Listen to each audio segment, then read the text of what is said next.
Yo, it's good. This red wine sauce literally tastes like $1,000,000 that you could absolutely make in your home kitchen. Definitely one of those that you need to keep in your recipe book. Goes perfectly with pan-seared steaks specifically, right? Because it all happens in one pan. Technically, this is called a beurre rouge. This particular sauce is delicious when it is a full-bodied dry red wine like a Cabernet Sauvignon, which that's what this is. Not very expensive whatsoever. I think it was about like 10 bucks for this. Has nice hints of blackberry, raspberries, and it finishes in the back with a little bit of vanilla. This is a red wine reduction sauce, perfect for pairing with red meat. Yeah. So the first thing that we need to do is pan sear this New York strip steak and then make the sauce. If you want a little bit more marbling in the meat, then go for a prime grade. Today I'm just using a choice. So the ingredients for the sauce is really simple. Naturally, we have the red wine, we have shallot, we have garlic, we have rosemary, and we have butter, unsalted. So the first thing I want to do is actually season the steak.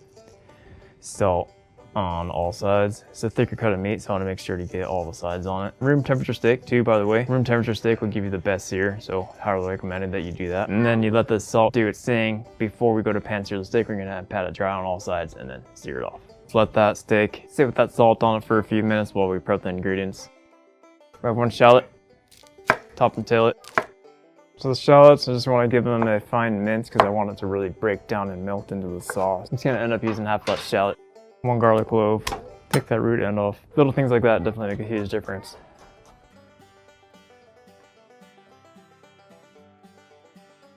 Fresh rosemary pairs so beautifully with the Cabernet Sauvignon, especially the ones that are like a little more on the fruity side.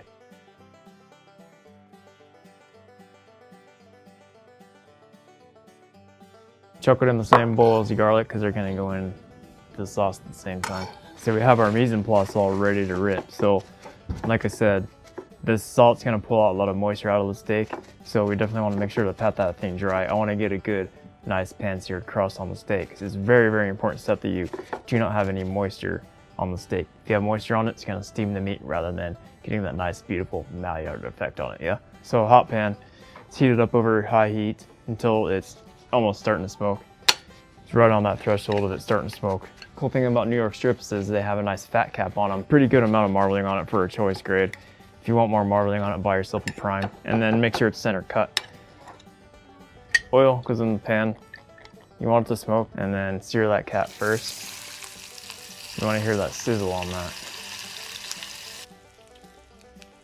And then after you sear that cap for a couple seconds, I'm gonna let this go on each side for about 2 minutes. I want to get a nice medium rare on it. That's why it's important to have all your mise en place ready to go within arm's reach, right? Makes it quick, makes it super effective and just seamless, right? Depending on how thick your steak is, depending on how hot your pan is, those kind of variables be the determining factor on how long you cook the steak on each side. Cool thing about cooking outside is you don't have to worry about smoking up your house if you're pan searing like this. Want that crust just like that. That is beautiful. That is the crust that you want right there. So good. That is just all flavor right there.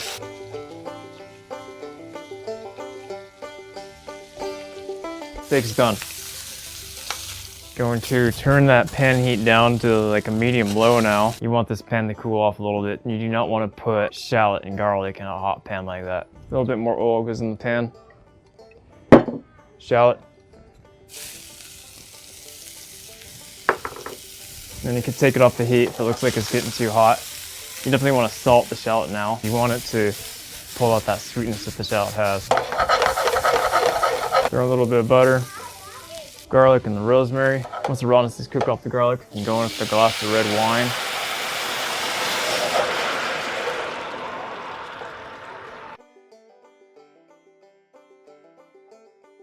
So simmer the wine until it reduces down to about 1/4 cup. The sauce is going to be done by the time the steak is done resting, about 5 to 10 minutes, right? So from here, kill the heat. It's reduced enough. I want it to be nice and tight looking in the pan. So to finish the sauce, you throw in cold knobs of butter. I'm going to end up using about 1/4 cup of butter. Throw it in little bits at a time though, because you want it to emulsify into it. The butter is there to add more flavor and add more body to the sauce. It's going to make it nice and silky smooth. You wait until the butter melts all the way through into the sauce and then you add more, basically, is what I'm doing. This is one of those sauces that as soon as you're ready to serve the steak, then you finish it with the butter. Because if you let it sit for too long, it's gonna have a tendency to split. But you can save it, bringing it back up to a simmer and then adding a little bit of water to it. That is one way you could save a broken butter-based sauce. Final touch I'm gonna do to this is stirring the sauce. So really just need to give it a taste and see where it's at. These are the sauces that you see in like higher end steakhouses, fine dining restaurants. I could finish with a little bit of salt, a little bit of pepper right on top.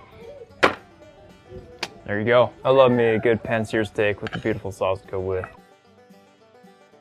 You're gonna definitely take your steak game up 10 notches with this sauce. Elite level, tastes like $1,000,000, nice and velvety smooth on the palate. You could taste all of those beautiful flavors that the wine has, the blackberry, the raspberries.